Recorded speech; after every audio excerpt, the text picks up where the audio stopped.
सुप्रभात। बाबा कहते हैं, मेरे प्यारे बच्चे, तुम्हारे मन में जो आ जाता है ना कि तुम्हारी बात को लोग क्यों मान नहीं रहे हैं, तुम जो बात कहते हो उसको अनदेखा कर देते हैं। और कोई भी हो, तुम सबकी बातों को बहुत ही शांति से सुनते हो और उसकी बातों को ध्यान देते हो, लेकिन तुम जो कहते हो उस बात पर कोई ध्यान नहीं देता है और अनसुना कर देता है। इसी बात को लेकर तुम दुखी हो जाते हो ना, और उससे बार बार वही बात कहते हो और समझाने की कोशिश करते हो कि तुम क्या कह रहे हो। तो मैं तुमसे कहना चाहता हूँ, उसे समझाने की कोशिश मत करो। अपनी बात को मनवाने के लिए खुद में एक ऐसी क्षमता लाओ। तुम ज़्यादा समय नाम स्मरण में या एक जगह बैठ करके एकाग्र हो करके अपने मन को स्थिर रखो और ध्यान लगाने की कोशिश करो। तुम्हारी बातों में एकाग्रता आएगी, तुम्हारे मन को शांति मिलेगी और तुम जो बात कहोगे ना वो लोगों को समझ में आएगी। कारण है वो तुम्हारी बातों को स्वयं खींचे चले आएंगे।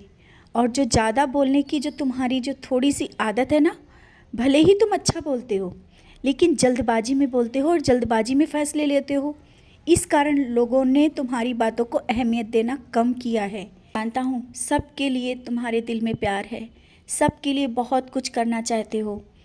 परिवार हो, घर हो, बाहर हो, यहाँ तक कि अनजाना कोई व्यक्ति भी मिले उसके लिए भी तुम्हारे दिल में प्यार है।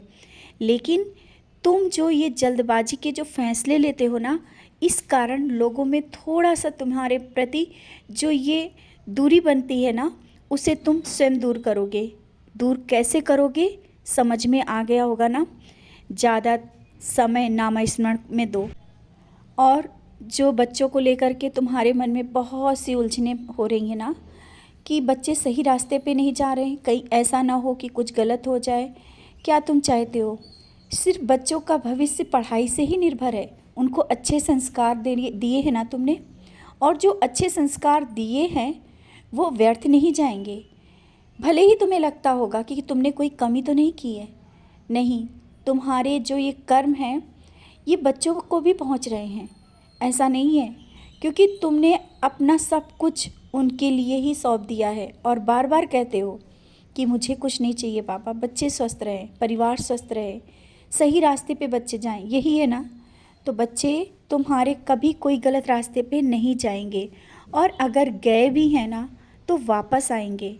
इसके लिए तुम निश्चिंत रहना। रोग, बीमारियां, कष्ट सब कुछ दूर रहेगा। मैं उनका संरक्षक हूँ। भले ही तुमसे दूर हों लेकिन हमसे दूर नहीं है। और तुम ये सोचकर परेशान मत हो कि कोई तुमसे ज़्यादा दूर है, कैसे तुम उससे मिलो और उसकी याद में बेचैनी तुम्हें होती है। बच्चे, जब तुम ज़्यादा परेशान हो ना, मेरे पास बैठो, और जो तुम्हारी ये मोह ममता है ना वो तुम्हें कमज़ोर कर देती है। तुम जो करना चाहते हो वो भी नहीं कर पाते हो। ध्यान लगाओ और ज़्यादा समय व्यस्त रहो। अपने वो काम करो जो अभी तक तुमने नहीं किए। और जब खाली समय हो ना तो उस खाली समय को सोचने में ना व्यस्त करो। और जो थका थका सा महसूस कर रहे हो ना, आराम की नींद लिया करो। नींद भी तुम्हारी पूरी नहीं होती है सिर्फ सोचने के कारण। सोचने से कुछ नहीं होगा। इस तरह रात भर जगते हो, रात भर जगने से क्या मिलेगा? कुछ नहीं ना, अपना स्वास्थ्य खराब करोगे। रात भर मत जगो, समय पर सो जाओ। और नींद ना आए ना तो नाम जाप करो। नाम स्मरण करते करते तुम्हें नींद आ जाएगी। क्यों कहते हो नींद नहीं आती? कारण है तुम अकेले ही सोचते रहते हो। और जब मैं हूँ तुम्हारे भविष्य के सोचने के लिए, तुम्हारे बारे में सोचने के लिए, तुमसे जुड़े लोगों के लिए सोचने के लिए, और जो और भी बातें हैं जो भी तुमने किसी से कही नहीं है उस बारे में सोचते रहते हो। शायद कुछ बातें ऐसी हैं तुम्हारे मन में चल रही हैं जो तुम किसी से कह भी नहीं सकते हो। तो चिंता क्यों करते हो? तुम मुझसे तो बोल रहे हो ना, मैं सुन रहा हूँ। और सब कार्य सही होगा, समय पे होगा।